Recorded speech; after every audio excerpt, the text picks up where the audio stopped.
Welcome to another segment of the Priest-Rabbi Dialogue, sponsored by the Archdiocese of Los Angeles and the Board of Rabbis of Los Angeles. I'm Father Alexei. I'm a Greek Catholic priest and the Ecumenical and Interreligious Officer for the Archdiocese. I am Rabbi Elliot Dorff. I'm a professor of philosophy at American Jewish University. The topic today, Rabbi, is prayer, something that we have shared traditions here and a little divergent traditions. How would you define prayer? Prayer, that's very interesting actually, because Can it be defined? Yes. That's right, because the English word prayer, do this I pray, means to beg or to ask for, right? Whereas the Hebrew word, lahitpalel, means to set yourself up for judgment, to see yourself through God's eyes. And if you look at the Hebrew prayer book, there is some petition, but the vast majority of the prayers are praise of God, thanksgiving, a little bit of confession, and some petitions.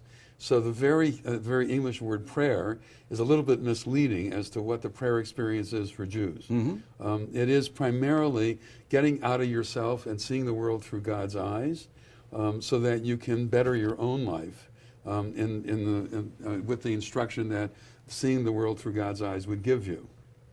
I like the latter part of that definition. It concurs with a definition I read about prayer from a man by the name of Anthony Bloom some years ago, Archbishop Anthony Bloom, where he said prayer is a search for God, an encounter with God, and then moving beyond that encounter in communion with God, getting out of yourself and moving towards God. Right. And there are certainly many varieties of prayer, both private and corporate. Why don't you explain to us a little bit about Jewish prayer? Okay, so this, what I'm wearing today is what a Jewish man and increasingly a Jewish woman might wear on any weekday weekday morning in prayer. This is what's called a talit or a talis, and the particular colors of this are just ones that I chose. It could be anything. What is really important is the four fringes at the edges of it. This comes from the end of Numbers chapter 15, and it says that one should wear fringes on one's garment in order to see them and then be reminded by them of the commandments of God. And it repeats it in case you didn't get the message the first time. You do this so that you see them and remember the commandments of God.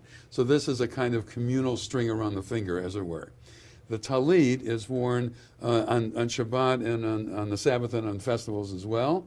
But the tefillin are not worn on those days because the Sabbath or the festivals are their own reminder system, and the tefillin are known in the Bible as a reminder system. Where in two times in Exodus chapter 13, once in Deuteronomy chapter 6, and once in Deuteronomy chapter 11, we are commanded to put a sign on our arms and a frontlet between our eyes to remind us of God. So what's in the boxes? What's in the boxes are the 4 times in which that commandment is stated. And then we wind the tefillin, called phylacteries in English, if that'll help you, 7 times here. And we make around the hand Shaddai, which means Almighty. So what it means is that 7 days a week, with our physical energy and our mental energy, we are literally bound to God. So that's what the symbolism is, and it's used every weekday morning by Jewish men and increasingly by Jewish women as well. In the Greek Catholic world, we don't have that same accoutrement, if you will, but we do have something termed icons. Icons are not idolatrous, Rabbi, don't worry. They're not idolatrous. Okay. We're not breaking the commandment here. Icons are windows into heaven. And in almost every home, there would be an icon corner, usually directly opposite the main front door of the house, where the family then would gather each day for their prayers. It's a wonderful scene to be invited as the pastor, to be invited to their home and to pray with them in their icon corner. And they would most likely have an icon of Jesus, of the Theotokos, of Mary and the child, maybe of their family's patron saints or the patron saints of their children, that type of thing. It's a wonderful experience to see a family gather together for prayer. It's a way of focusing their prayer. Focusing their prayer. Yeah. We're not worshiping the image. We're looking at it as a way of connecting more intimately with God. What is prayer like in the church? Well, of course, very ritualistic, both in the Roman Catholic world and in the Greek Catholic world. The main form of worship is the Eucharist, the Mass. In my particular version of Catholicism, lots of incense, lots of chant, lots of music, that type of thing. Same can be true also in the Western world. It's based on the Last Supper, which in 3 of the 4 Gospels is a Passover meal. Right. It's Christ giving himself to us in the form of the bread and the wine. See, what happens in the Jewish tradition is that in the ancient world there was the temple in which the form of worship was animal sacrifices. Right. When that was destroyed, and the second temple was destroyed in 70, what took the place of it was the prayer service. So there was, every morning there was an offering, a communal offering paid for by communal funds and done in the name of the community. Every evening there was another communal offering, and in between, individuals could bring offerings of their own. So in place of the morning offering, we have one part of our service that is called the Amidah. In place of the evening one, we have another one that's called the Amidah as well. And then in addition to that, the Shema says that we should talk about God and the mitzvot when we lie down and when we rise up.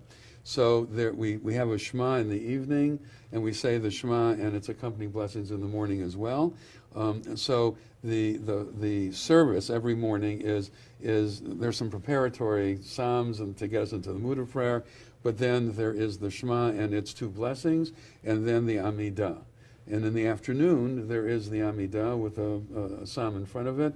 And then in the evening there is the Shema, and there is an Amidah that's said in the evening as well, although it's said silently because there was no real, it's not replacing a sacrifice. But that's the general structure of the Jewish prayer service. And then on Sabbaths and festivals there was an additional offering, and so in place of that you have an additional Amidah. And then another part of the Jewish service is study of the Torah. Yes. So we have a longer reading of the Torah on Saturday morning, and short readings of the Torah on Saturday afternoon, Monday morning, and Thursday morning. Monday and Thursday were the market days, so that's when people would come together. And so you have a short reading there. And the entire 5 books of Moses, the entire Torah, is read either once a year or once in 3 years. There are annual readings, and then there are triennial readings. Some synagogues do one, some do the other. But that is part of the prayer service. So you'll, on a Saturday morning, for example, you'll have the morning service, and then you'll have the Torah reading, and then you'll have the Musaf service, the additional service. And then later on in the afternoon, the afternoon service. And all of this is part of what happens virtually in every conservative and Orthodox synagogue, and increasingly in Reform synagogues as well. That you'll have Saturday morning services that are regular, even whether you have a bar mitzvah or not. And what it turns out to mean, though, is that a Saturday morning service is often 3 hours long. Yes, I've been to them. I've been to them, right. What you will find is that the people who are invited to the bar mitzvah who are not Jewish will show up at 9 in the morning. The Jews will basically show up about an hour and a half later. And we'll vote. That happened to me. Exactly what happened to me. Okay, fine. But but basically the idea is that we are trying to fulfill what the commandments are in terms of the prayers, as well as to learn every week what the Torah would have us learn. Yeah. We certainly also have scripture readings and homilies to explain the scripture reading and to apply them to our lives today. We have a couple of different counting devices for prayers, such as the Roman Catholic Rosary or the Greek Catholic Prayer Rope. Do you have anything like that? Well, the closest thing that we have to that is the season that is called the Omer, which is between the Passover and Shavuot, in which we are supposed to count out the 49 days between Passover and Shavuot.